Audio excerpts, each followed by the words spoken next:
Hello, my name is Clarice Ashbury. I write children's books. I have started authoring these books because I raised 3 children of my own. I have 3 grandchildren. The oldest is 9 years old. She just finished 3rd grade, but I have been a teacher's helper at the school on and off as I've been needed, helping the teachers with their reading program. And one thing I've noticed about children, some children in 2nd and 3rd grade, you'd think they were in college reading, and some kids cannot hardly read at all, and it's a shame. Because when you can read, you own the world. You can do anything you want and make your own career, make your own happiness, but if you can't read, you become a slave to society, and nobody wants to do that. I write seriously silly stories now to help educate children, to entertain them, to want to give them a passion to want to learn to read and to want to learn to read well. Most of my stories are rhyming stories, so they have challenging vocabulary, but when they rhyme, it makes the vocabulary a little bit easier to grasp. These stories are stories of whimsy with magical characters. Let me introduce you to one of my books. The first book I want to introduce you to is Lucas Paaducas and his Quite Magical Fish. This actually is the artwork for the cover of the book. Here we see Lucas thinking about his upcoming adventure with his dad.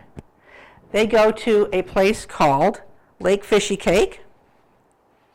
Lake Fishy Cake is a magical place, and it has all kinds of bizarre fish. Here we have fish that look like a snowflake. We have fish that look like a goat.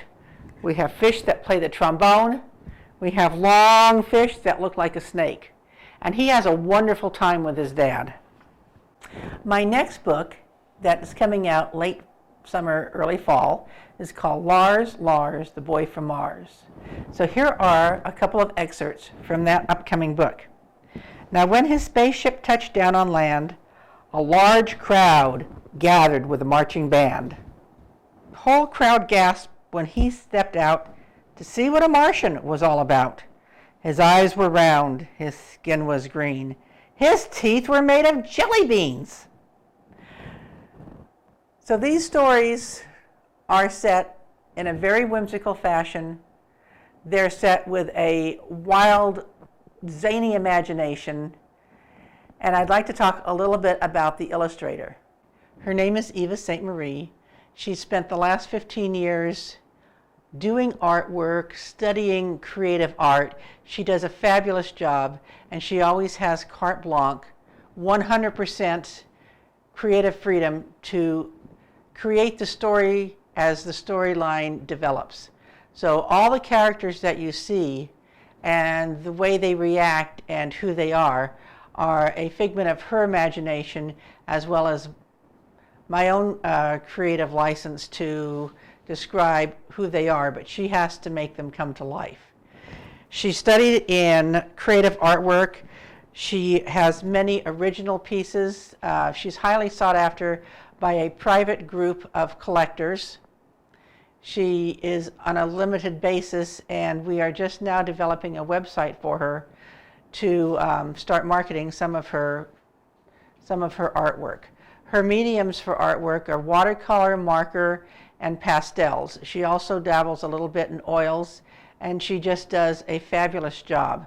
We work very well together in harmony so that when I give her the storyline, she just runs with it. And we've made an awesome pair. We have some upcoming events. We have a half-an-hour television show, our televised interview coming up in late September, possibly early October on Public Service TV. It's the Milagro Show, and it's station number SBTV3. It basically serves the Seal Beach, California community and surrounding areas. Then there will be private readings for children at community bookstores and different libraries. The locations of these locations, times, and dates are to be announced because they haven't been finalized yet. So we're very excited about these books, and I hope that you can join us. You can find Lucas Paaducas and his Quite Magical Fish online at Amazon.com, or you can go to abm.com. Thank you for your time.